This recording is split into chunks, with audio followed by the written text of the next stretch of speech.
Sincères félicitations.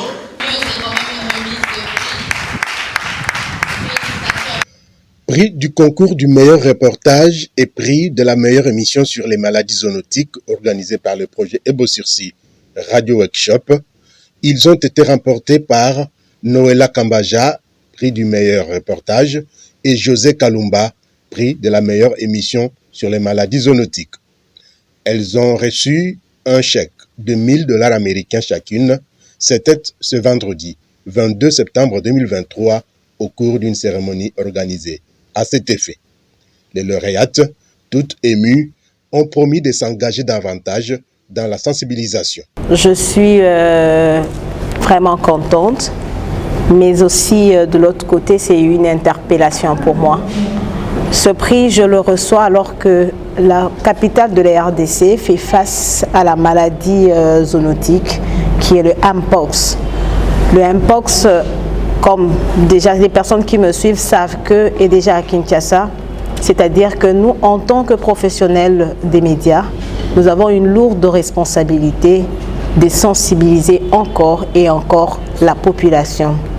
Vous voyez, comme on nous dit dans la Bible que mon peuple meurt faute des connaissances, c'est aussi ça que nous rencontrons. Je fais les provinces, plusieurs provinces aujourd'hui qui font face au Mpox. Je suis passée par là. Je vois que chaque fois qu'on prend langue avec les gens, tu te rends compte que c'est les manques de connaissances. Alors aujourd'hui que je reçois ce prix en tant que professionnel d'immédiat, c'est vrai que plusieurs personnes me connaissent avec la casquette politique, mais ceux qui me connaissent depuis très longtemps savent que je fais quand même partie de ceux-là qui sensibilisent la population à travers notre émission Horizon Développement. Alors c'est vraiment une joie pour moi et aussi un engagement que je prends encore ce jour, une lourde responsabilité pour sensibiliser la population de la République démocratique du Congo qui me suit à travers les réseaux sociaux, à travers le média. Ce prix que je viens de remporter aujourd'hui, moi je prends ça comme une reconnaissance d'un travail acharné parce qu'on a donné le meilleur de nous, nous avons fouillé, nous nous sommes documentés et nous avons présenté quelque chose qui vient d'être primé aujourd'hui. Je prends ça à dévoiler, je me dis que c'est un encouragement, mais c'est aussi une interpellation parce que ce prix m'appelle à perfectionner davantage ce que nous avons l'habitude de faire, mais aussi à beaucoup plus m'engager dans la lutte contre les zoonoses qui sont des maladies avec lesquelles nous vivons, mais que la population n'accorde pas beaucoup d'intérêt. Moi, je me dis, avec ce prix, je m'engage encore à continuer de sensibiliser la population sur les zoonoses qui sont aujourd'hui prioritaires en RDC. Les motivations, c'est que j'ai toujours travaillé dans le secteur de la santé. Ça doit faire aujourd'hui 13 ans que je suis dans le média. Et dans les 13 ans que je suis dans le média, je peux dire que 12 ans, je les ai consacrés beaucoup plus dans les secteurs de santé et j'ai beaucoup abordé les questions de santé à travers mes reportages, à travers les émissions. Donc, je sensibilise, j'accorde un intérêt vraiment à la santé. Donc, lorsque j'ai appris qu'il y avait un concours qui devait primer la meilleure émission sur les zoonoses et le meilleur reportage, je me suis dit que je n'allais pas louper cette opportunité. Donc, c'était une occasion pour moi d'exposer ce que nous avons l'habitude de faire, peut-être dans le coulisses ou bien individuellement, mais de les exposer à la voix du monde et de contribuer dans la sensibilisation contre les zoonoses, mais aussi d'apporter un plus dans la lutte contre ces derniers. Satisfaction totale du directeur du projet Ebo-Sursis Radio, Wali Faye, à l'issue de cette cérémonie. Je suis très satisfait, madame, parce que non seulement le travail qui a été présenté est un travail de qualité, mais aussi, je dois vous dire, je suis allé à Kisangani, je suis allé à Yangambi. Ce qu'on a vu, c'est des personnes qui s'intéressent à ces émissions. Alors, ce qu'on a vu et ce qui m'a le plus marqué, c'est la présentatrice de cette émission Ebo-Sursis Radio à Kisangani qui n'arrive plus à dormir parce qu'elle reçoit tellement de messages d'auditeurs lui posant des questions et cela montre l'importance que les populations accordent à cette thématique, mais aussi que c'est important pour la vie des communautés.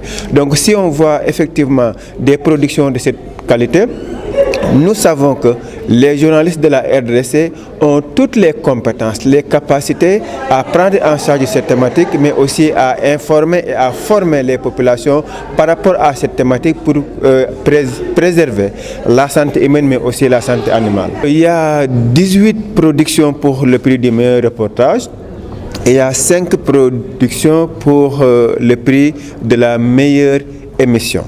Mais on a touché plus que ça, parce que nous avons eu à former 40 journalistes et jeunes reporters sur les questions des zoonoses. Et pour nous, ces journalistes-là et ces jeunes reporters devraient prendre en charge cette thématique et de faire plus de missions pour sauver des vies, mais également pour aider les communautés à mieux comprendre les zoonoses. Satisfaction également de Jérémy Moupépé, responsable des radios Workshop République démocratique du Congo. C'est vrai que nous n'avons pas atteint le 100% de nos objectifs, mais nous croyons que nous avons touché les communautés et nous avons pu changer le comportement de ces communautés qui ont longtemps vécu dans l'ignorance. Et aujourd'hui, je pense fortement que c'est une réussite que nous devons célébrer et nous célébrons plutôt cette réussite ensemble avec les parties prenantes. La sensibilisation ne se limite pas ici, ne se limite pas dans Ebos aussi, dans vos familles, votre entourage,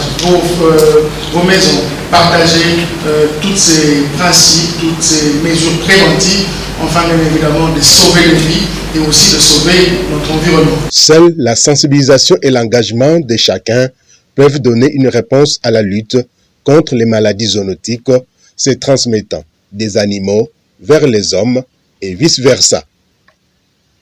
Les zoonoses font partie actuellement des situations complexes de santé. Je vais illustrer cela par un exemple. Hier, j'ai été appelée à 10 heures. Un enfant de 10 ans est décédé à Mwanda parce qu'il a été mordu par un chat enragé. Confirmé. Donc, c'est un cas de zoonose. C'est une zoonose orpheline. Nous avons le foyer des rages. Nous avons des gens qui meurent. Et l'attention de la population n'est pas très portée sur ça. Je dois dire que la sensibilisation quand même a duré 4 mois. Ce que nous faisons, c'est mais avant les 4 mois, il y a un travail. Il y a un travail de développement de guides. Nous développons des guides que les journalistes peuvent utiliser, mais aussi nous formons les journalistes. Et c'est après cela maintenant que nous lançons une recherche au niveau des communautés ciblées et à la fin de cette recherche, maintenant nous commençons une diffusion. C'est une campagne de 4 mois à la suite de laquelle nous faisons une évaluation, donc une autre recherche pour voir l'impact du programme. Donc c'est ce qu'on a fait, c'est 4 mois seulement de diffusion, mais on a vu des impacts extraordinaires. Quand on est allé à Yangambi, alors les populations nous disent, il y a tellement de radios, on n'a jamais entendu une radio parler de maladies zoonotiques. Alors que nous sommes directement concernés, comme nous vivons en forêt, mais également nous vivons en collaboration, nous vivons en étroit lien avec les animaux. Donc c'est un peu comme ça, monsieur, le fait que nous considérons que c'est une thématique assez importante.